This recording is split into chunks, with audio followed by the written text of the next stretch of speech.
On October 25, 1944, in the waters off the Philippines, a small American destroyer did something that defied all military logic and rewrote the rules of naval warfare forever. The USS Johnston, weighing only 2,100 tons, charged directly into a Japanese fleet that included 4 battleships, 6 heavy cruisers, and 11 destroyers.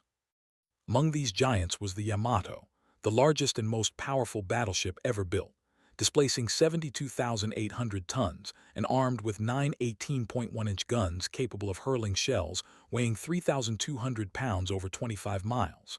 What happened next would forever change how the world viewed courage, sacrifice, and the true meaning of an impossible battle.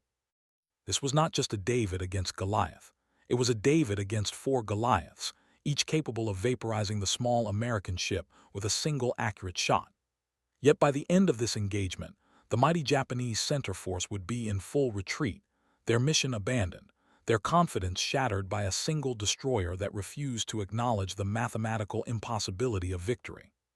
The morning of October 25th began with deceptive calm for Task Unit 77.4.3, known as Taffy 3. This small American force consisted of 6 escort carriers, 3 destroyers, and 4 destroyer escorts, totaling just 13 ships. They were providing close air support for American troops who had landed on Leyte just days before, part of General MacArthur's promised return to the Philippines. The escort carriers were converted merchant vessels, lightly armored and designed for anti-submarine warfare, not fleet combat. Their maximum speed was 18 knots, making them sitting ducks against fast battleships. The destroyers, including the USS Johnston, were Fletcher-class vessels, 376 feet long, armed with 5 5-inch guns and 10 21-inch torpedo tubes. They were nicknamed tin cans by their crews, a reference to their thin armor that could be penetrated by virtually any enemy shell. No one in Taffy 3 expected that the largest remaining Japanese battle fleet was rapidly approaching their position at 24 knots, having successfully navigated through the Philippine archipelago under cover of darkness. Commander Ernest Edwin Evans, 36 years old, stood on the bridge of the USS Johnston as the first reports came in from his lookouts. A Cherokee Native American from Pawnee, Oklahoma, Evans had graduated from the Naval Academy in 1931 and had spent 13 years preparing for this moment. When he took command of the Johnston in 1943, he had told his crew, "This is going to be a fighting ship. I intend to go in harm's way, and anyone who doesn't want to go along had better get off right now." His executive officer, Lieutenant Robert Hagen, later recalled that Evans possessed an almost supernatural calm under pressure and an unwavering belief that audacity could overcome any disadvantage. As the Japanese masts became visible on the horizon at 0645 hours, Evans made a decision that seemed suicidal to everyone except him. While other commanders might have ordered a tactical retreat or waited for orders from Admiral Clifton Sprague, Evans immediately ordered general quarters and set course directly toward the enemy fleet. His officers were stunned. A 2,100-ton destroyer against ships displacing up to 72,000 tons. It was mathematically impossible.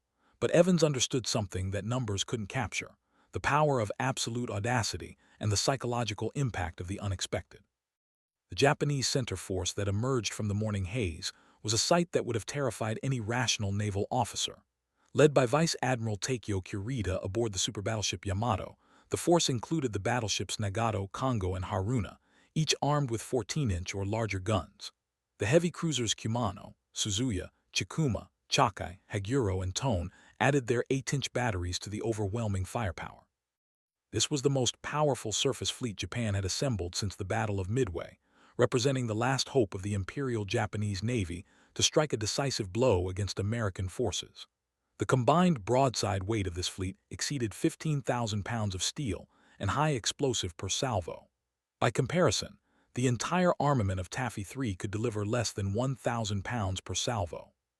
The Japanese ships had been specifically designed to engage and destroy American battleships. The small escort carriers and destroyers they now faced should have been obliterated within minutes. Admiral Kurita's battle plan was simple: destroy the American carriers, then proceed to Leyte Gulf to annihilate the defenseless transport ships and landing craft. Nothing in his experience had prepared him for what was about to unfold. At 0700 hours, the USS Johnston opened fire with its 5 5-inch guns at a range of 18,000 yards, far beyond the effective range of its weapons, but close enough to get the attention of every Japanese ship in the formation. Commander Evans had ordered his ship to make smoke and charge directly at the enemy line, a tactic so audacious that it caught the Japanese completely off guard.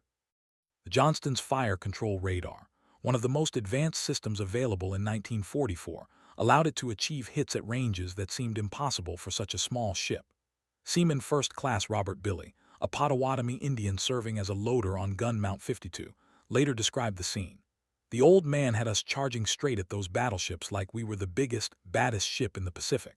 The whole crew caught his spirit. We knew we were probably going to die, but we were going to make those Japanese bastards pay for every yard. The Johnston's aggressive charge forced the Japanese formation to react, breaking their neat battle line and causing confusion in their fire control solutions. For the first time in the engagement, the initiative belonged to the Americans. The Johnston's torpedo attack began at 0710 hours, when Evans ordered his ship to close to within 10,000 yards of the Japanese heavy cruiser Kumano. This was point-blank range in naval terms, close enough that the Japanese could see individual American sailors on deck. The destroyer's 10 Mark 15 torpedoes, each carrying 663 pounds of Torpex explosive and capable of running at 46 knots for 6,000 yards, represented the most potent weapons in the Johnston's arsenal. Fire Controlman 3rd Class Floyd Hull, operating the torpedo director, achieved a perfect firing solution despite the ship's violent maneuvering and the incoming enemy fire. The first torpedo struck the Kumano amidships at 0715 hours, causing a massive explosion that tore a 40-foot hole in the cruiser's hull and flooded 3 compartments. The second torpedo hit near the bow, completely destroying the forward magazine and killing over 200 Japanese sailors instantly.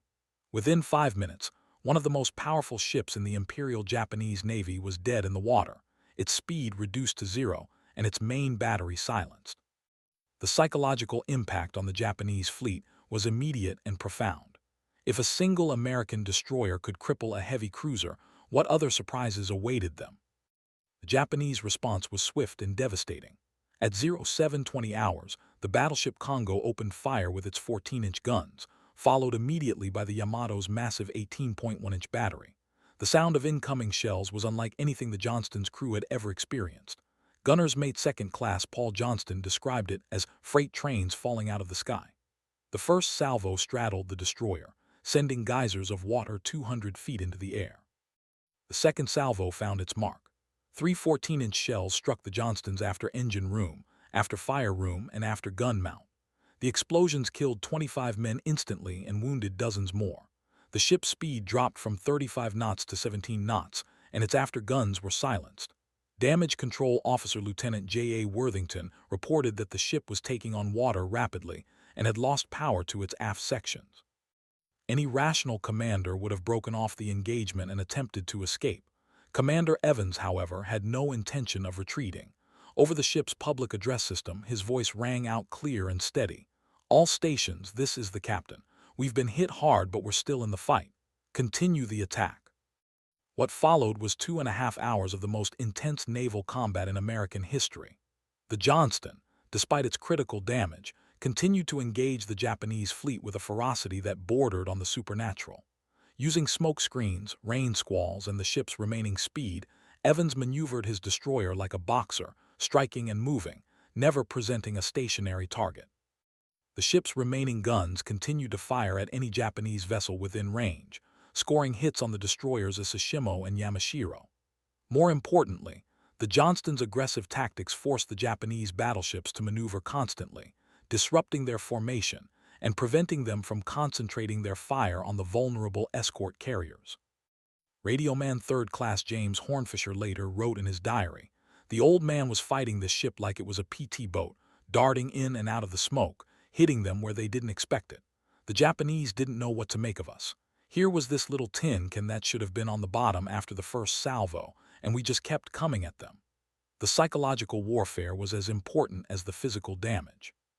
Admiral Kurita, observing from the Yamato's bridge, began to believe he was facing a much larger and more organized American force than intelligence had indicated. The most extraordinary moment of the battle occurred at 0930 hours, when the Johnston, now listing 15 degrees to starboard, and with most of its weapons silenced, passed within 1,000 yards of the Japanese destroyer Hatsuzuki. Both ships were moving at reduced speed, and the crews could see each other clearly across the narrow strip of water. Instead of delivering a coup de grace to the crippled American ship, something remarkable happened. The Japanese sailors, led by their officers, lined up on deck and rendered a formal military salute to the Johnston and its crew. Lieutenant Hagen, one of the few surviving officers, later described the scene. "It was the most incredible thing I've ever seen in war. Here were our enemies, acknowledging our courage even as they were trying to kill us. It was a moment of pure honor between warriors." The salute lasted nearly 30 seconds, an eternity in naval combat, before both ships resumed their deadly dance.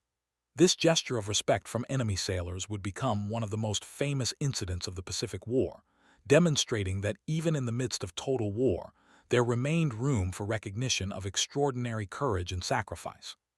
By 0945 hours, the USS Johnston was clearly dying. The ship had suffered over 40 direct hits from enemy shells ranging from 5 inches to 18 inches in diameter. Its hull was riddled with holes, its superstructure was a twisted mass of metal, and fires raged throughout the vessel. Of the ship's complement of 327 officers and men, 186 were dead or missing, and most of the survivors were wounded. The ship's list had increased to 30 degrees, and it was clear that the Johnston would not survive much longer. Commander Evans, wounded by shrapnel but still commanding from the bridge, made the most difficult decision of his naval career. At 0950 hours, he ordered abandon ship.